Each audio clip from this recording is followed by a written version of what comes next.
sobrang natutuwa ako na kung ano yung gusto kong makita ng audience sa performance nila, nakita at naramdaman ng buong mundo.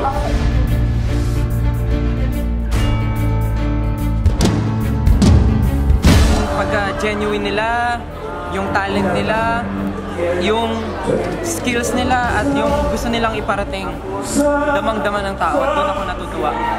Sobrang happy talaga ako, sobrang excited lang ako makita sila and sana happy siya sa bigas. Yeah! Hinay-hinay lang. Yung sa rehearsal kasi medyo reserved sila eh. Tapos nung time kasi na yun, may konting adjustment na syempre hindi pa pulido kasi in-adjust nila. So ngayon ko nakita na napulido nila yung binabago na yun. At sobrang happy ako sa energy na pinakita nila. Buong performance, happy ako.